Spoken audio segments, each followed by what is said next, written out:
김기표입니다. 전 민주연구원 부원장 김용 부원장은 제가 알기 너무나 억울하게 수사를 받고 재판을 받고 있는 사람입니다. 기본적으로 검찰이 이재명 전 대표에 대해서 타겟으로 해서 갖가지 여러 가지 사건들을 수사를 해 들어감에 있어서 김용 부원장도 거기에 무고하게 희생된 사람이라고 할 것입니다. 김용 전 부원장이 정치자금법 위반으로 기소되고 재판받는 사건은 제가 파악하기로는 진술이 유동규라고 하는 자의 진술이 유일한 증거입니다. 그런데 그 증거는 여러 수사 과정에서 다른 사건과 같이 검찰의 입맛에 맞게 조작된 것임이 여러 군데서 드러났습니다. 그럼에도 불구하고 1심 판결은 사실 인정도 전혀 다르게 한 채 재판을 하는 등 명백한 오류가 발견되었고, 이를 다투는 항소심에서는 공소사실에 전혀 부합하지 않는 알리바이가 증거로서 제출되기도 하였습니다. 그래서 1심의 잘못된 판결은 항소심에서 바로 잡아질 것으로 믿습니다마는 오늘의 기자회견은 그 전에 수사 과정에서 검찰이 어떻게 사건을 조작했는지, 그리고 진술을 유리하게 조작했는지를 밝히는 기자회견이 될 것입니다. 경청해 주시기 바랍니다. 감사합니다. 인사드리겠습니다. 안양시 만화구 출신 강덕구 의원입니다. 검사는 무슨 이유로 법이 아닌 지들 꼴리는 대로 수사하는 겁니까? 검사는 왜 검사의 잘못을 수사하지 않습니까? 윤석열 대통령이 되면서 대한민국 법치와 공정은 죽어버렸습니다. 정적과 야당에는 조폭 보수처럼 행동대장 검사를 자객으로 보내서 권력을 남용하고, 그리고 자기들이 저지른 범죄는 봐주고 눈 감아 공권력의 직무와 의무를 그야말로 방기하고 있습니다. 만약 이런 것이 국가 통치라고 한다면 온 힘을 다해 모든 걸 던져서 맞서 싸울 것입니다. 피 흘리고 싸워야 합니다. 그것이 민주주의를 지키고 그것이 대한민국을 살리는 길이기 때문입니다. 대한민국 정의로운 검사들은 다 죽어버렸습니다. 대한민국 검사들은 양심을 팔아먹어버린 협잡몰이배가 되어버렸습니다. 검사와 검찰이 법대로 공정하게 수사하고 있다면 이재명 전 대표, 그리고 김용 전 부원장, 그리고 이화영 전 부지사에게 자행해온 혀를 깨물고 죽고 싶을 만큼 잔인했던 그 방식대로 김건희 여사의 범죄 의혹에 대해서 수사도 해야 됩니다. 저는 김용 전 부원장과 관련된 재판과 수사의 문제점을 지속적으로 비판해왔습니다. 분명히 말씀드립니다. 저는 김용 부원장을 믿고 신뢰하고 그리고 함께합니다. 김건희 여사 패밀리의 서울 양평고속도로 비리 혐의를 집요하게 저는 파헤쳐왔습니다. 김건희 여사가 뇌물을 받은 명품 가방 범죄 의혹을 옆에 있는 우리 안진거 소장, 그리고 최재형 목사님과 함께 기자회견으로 고발했습니다. 김건희 여사에 대한 범죄 의혹과 혐의는 차고도 넘치지만 검찰은 지금까지 봐주기 면죄부로 무혐의 처리를 해왔습니다. 이제는 국민의 눈이 무서워서 마지못해 맞춤형 출장 조사로 넘어가려 합니다. 청와대와 국회, 언론을 압수수색하던 그 서슬퍼런 검찰의 사냥개 근성은 어디 갔습니까?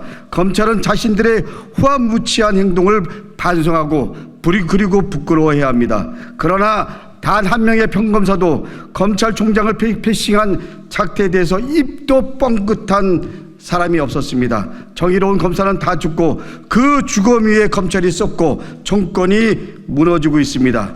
시간이 갈수록 검찰의 범죄적 형태, 그리고 윤석열 대통령 비리가 썩은 구정물처럼 차오르고 있습니다. 썩은 물은 어떻게 됩니까? 뚝을 터뜨려 흘려보내야 됩니다. 탄핵의 강으로 새로운 역사의 물줄기를 바로 잡아야 합니다. 윤석열 대통령과 김건희 여사에게 엄중하게 경고합니다. 국민을 두려워하십시오. 그리고 검찰이 벌여온 폐악질 결코 잊지 않겠습니다. 하나하나 기억하고 또 그대로 돌려줄 것입니다. 정의로운 역사를 만드는 것은 정의로운 사람들의 정의로운 행동입니다. 저와 민주당, 그리고 정의로운 시민들은 그 정의로운 사람들 편에 설 것을 분명히 약속하고 말씀드립니다. 민주당 법사위 간사 김승원입니다. 요즘 정치검찰의 행태를 보면 정말 기가 차지 않을 수 없습니다. 도이치모터스 주가 조작에 대해서 4년 동안 실질적인 수사를 한 번도 못 해본 검찰이 김건희 여사를 비공개로, 그것도 제3의 장소에서 휴대폰을 제출하는 그런 있을 수 없는 행태를 보이면서 형식적인 수사, 받아쓰기 수사를 하고 돌아왔다는 그런 언론 보도를 접했습니다. 김용 전 민주연구원 부원장에 대해서는 정말로 무자비하고 정말 인권 침해, 정말 정치적 목적의 수사를 가혹하게 했습니다.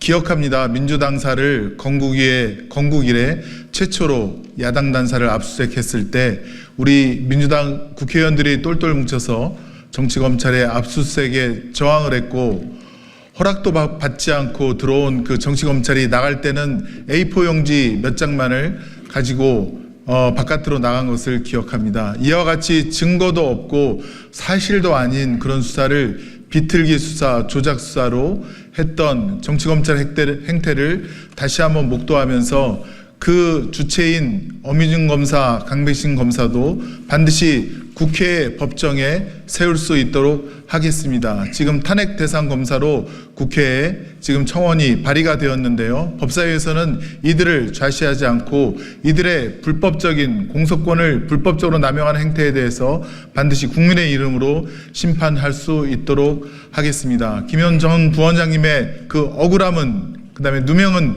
반드시 명명백백 밝혀질 것입니다. 그날까지 저희들 힘을 모아서 김용 부원장님과 함께 하도록 하겠습니다. 고맙습니다. 네, 안녕하십니까. 검사를 검사하는 변호사 모임 대표를 맡고 있는 오동현 변호사입니다. 죄가 있어 벌 주자는 게 아니라 벌을 주기 위해 죄를 만들고 있는 것입니다. 김용 전 부원장에 대한 검찰의 조작 수사를 규탄하고 정치검찰을 고발하기 위해서 저희는 이 자리에 섰습니다. 지금은 반부패 수사부로 그 명칭이 바뀌었으나 여전히 특수부로 더 익숙한 검찰 조직의 수사는 말 그대로 특수합니다. 보통의 수사가 제기된 혐의, 즉 문제의 정답을 찾기 위한 과정이라면 특수수사는 답을 정해놓고 그 답에 맞춰 과정을 짜맞추는 방식입니다. 한마디로 죄가 있어 벌 주자는 수사가 아니라 벌을 줘야 하기 때문에 죄를 만드는 수사인 것이니 현재 야당만을 목표로 자행되고 있는 거의 모든 수사들이 그러하다고 할 것입니다. 조서를 쓴다 하지 않고 조서를 꾸민다는 말이 여전히 통용되는 이유가 바로 그 때문이며, 지금 대한민국 검찰은 온갖 사건들을 꾸미고 있습니다. 패턴은 윤석열, 한동훈 두 특수검사의 거장이 했던 것과 거의 똑같은 방식입니다. 특수한 목적으로 시작한 수사들이니 일단 정해진 타깃의 이름에 방점을 찍어 온갖 카드라를 언론에 흘립니다. 수없이 많은 기사들이 쏟아지며 여론의 관심이 집중됐을 때 수사를 시작하고 주변인들을 소환해 탈탈 털며 괴롭힙니다. 그런 다음에 정해둔 답을 제시하고 양자택일을 강요합니다. 그건 마치 원하는 이름을 대면 목숨만을 살려줄 것이나 그렇지 않으면 삼족을 멸할 것이라며 주리를 틀던 그 옛날 야만적인 수사 방식과 크게 다르지 않습니다. 이재명과 이하영을 잡으려 김성태를 대하는 과정이 그랬습니다. 수사 초기 조폭 출신의 주가 조작 전과자로 희대의 사기꾼이었던 김성태는 수사를 거치며 모범 답안을 내뱉기 시작했고, 마침내 검찰에 의해 건실한 사업가가 되더니 거의 자유의 몸이 되었습니다. 그리고 이재명과 정진상, 김용을 잡기 위해 유동규를 대하는 과정도 한치의 오차 없이 똑같으니 오늘 우리는 검찰이 김용 전 부원장을 잡기 위해, 그리고 마침내 이재명 대표를 잡기 위해 유동규라는 희대의 범죄자와 무슨 작당 모의를 했는지 엄중히 묻고 규탄하고자 이 자리에 섰습니다. 네, 주지하다시피 유동규는 대장동 사건 초기부터 거의 모든 과정에 주도적으로 개입한 인물입니다. 검찰은 애초 그가 성남 도시개발공사 기획본부장으로 재직하며 민간 업체로부터 3억 5천만 원, 화천대유 대주주 김만배로부터 5억 원의 뇌물수수 및 민간 사업자들이 막대한 수익을 올리도록 해 성남시에 손해를 끼친 배임 혐의로 수사가 진행되었지만 막상 배임은 빠졌고 뇌물 액수는 3억 5천만 원만 인정해 기소했습니다.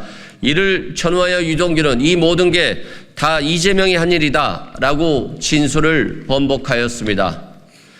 뿐만 아니라 유동규가 정민용의 이름으로 차명 소유하고 있던 유원홀딩스라는 회사를 설립할 때 화천대유 대주주인 남욱 변호사가 35억 원을 대여해 준 것으로 확인되었으며 검찰도 이를 가리켜 대여를 빙자한 뇌물이라고 해놓고 정작 유동규를 기소하지 않았습니다. 그러면서 검찰이 법원의 범죄 수익 보전을 위해 유동규 8억 5천만 원과 정민용 35억 원의 자산 동결을 요청한 바 있는데 그 정민용의 35억 원이 범죄 수익이라면 그 돈이 들어온 회사가 실소유주가 범죄 행위를 통해 수익을 얻은 것이 분명할진데 어찌해서 유동규를 기소조차 하지 않았단 말입니까? 한 발 더 나아가 김용 전 부원장의 수사와 재판은 더욱 가관이었습니다. 객관적 증거 없이 유동규의 진술에만 의존해 밀어붙이려다 한계에 봉착한 검찰이 택한 카드는 고작 재판부 변경 요청이었고 교체된 재판부 역시 수사와 기소가 잘못됐다며 공소장 변경을 요구했지만 무시해버렸습니다. 애초에 유동규는 타깃이 아니었고 이재명 대표와 김용 전 부원장 등 주변 인사들을 잡기 위한 입안의 혀였으니 그에 합당한 대가를 줘야 할 것입니다. 믿을 건 했을 것입니다. 믿을 건 유동규밖에 없었기 때문입니다. 결국 김용 전 부원장만 유죄를 받고 유동규는 무죄를 받았습니다. 돈을 받은 사람은 유죄이지만 정작 준 사람은 무죄가 된 이 희한한 판결은 두고두고 역사에 회자될 것입니다. 그래서인지 재판부는 판결문에 유동규가 불법적인 정치자금 전달에 관여한 것은 명백하다. 불고불이, 즉 검사의 공소 제기가 없는 건에 대해 법정이 처벌하지 못한다는 원칙에 따라 기소된 공소사실을 무죄로 판단했다고 분명히 적시했으며 이는 명백한 검찰의 수치라고 봐야 합니다. 그럼에도 반성과 시정은커녕 여전히 입안의 혀들의 심기경호에 열중이니 참으로 한심하다 할 것입니다. 지난 총선에서 국민들이 민주당과 야권에 압도적인 의석을 몰아준 이유는 명백합니다. 검찰개혁을 제대로 하라는 것입니다. 그럼에도 살아있는 권력의 복지 부동 수준을 넘어 복지 안동하고 있는 주제에 국민적 여망인 검찰개혁의 깃발에 야권 인사들에 대한 탄압으로 맞서고 있는 검찰의 조작수사와 선택적 기소 행위는 규탄받아 마땅하다 할 것이며 머지않아 역사에 준엄한 심판을 받을 것이라는 점을 분명히 해두고자 합니다. 뚝이 무너지고 있습니다. 민심의 거대한 파도가 차오르고 있습니다. 우리 검사를 검사하는 변호사 모임은 향후 유동규와 조작수사 정치 검찰들을 고발하여 그 죄상을 국민 앞에 명명백백히 밝히고 검찰개혁을 완수하는 계기로 삼겠다는 약속을 드립니다. 감사합니다. 2024년 7월 23일 검사를 검사하는 변호사 모임 대표 오동현, 이희성, 이승훈, 김기영, 임윤태